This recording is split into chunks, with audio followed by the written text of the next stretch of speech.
बहुत दुख के साथ में ये बतावे के पड़ा था, भोजपुरी फिल्म जगत के मशहूर गीतकार कोरोना बीमारी के वजह से उनका निधन हो गए। आज हमरा भैया शाम के विदाई हो रहल बा, सबके अखिया से रुआई आ रहल बा। ईश्वर उनकरा आत्मा के शांति देस। दुनिया से भइल श्याम भैया के विदाई हो, दुनिया से भइल श्याम भैया के विदाई हो।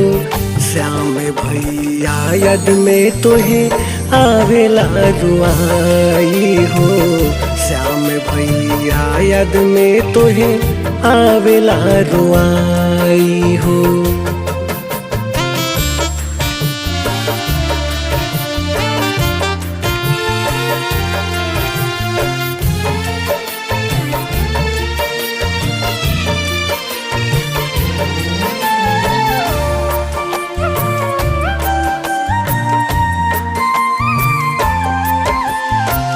तोहरा मैयत पे सभे रोवेला जहान हो, अचके में तोहर कैसे निकलल परान हो।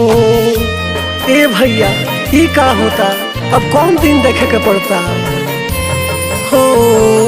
तोहरा मैयत पे सभे रोवेला जहान हो, अचके में तोहर कैसे निकलल परान हो, निकलल परान हो। तोहरे लिखल का गीतिया कैसे भुलाइब हो, तोहरे लिखल का गीतिया कैसे हम भुलाइब हो। तोहरे लिखल का गीतिया कैसे भुलाइब हो। दुनिया से भाई श्याम के होता विदाई हो, दुनिया से भइल श्याम के तोहर आज विदाई हो।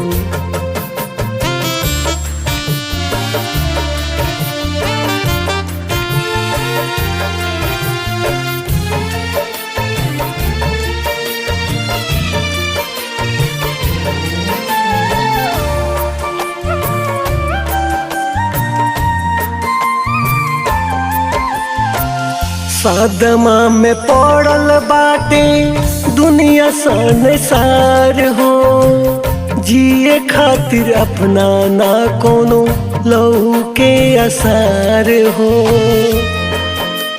बहुत दुख दे गइल तू, कैसे तारा के भूल पाए हो। सदमा में पड़ल बाटे दुनिया संसार हो, जिए खातिर अपना नाही लौकत बाया सार हो, लौकत बाया सारे हो। श्याम देहाती तोहके कैसे भुलाइब हो, श्याम देहाती तोहके कैसे भुलाइब हो। श्याम भैया तोहके हम कैसे भुलाइब हो। दुनिया से भइल भाई श्याम के विदाई हो, दुनिया से भइल भाई श्याम के विदाई हो।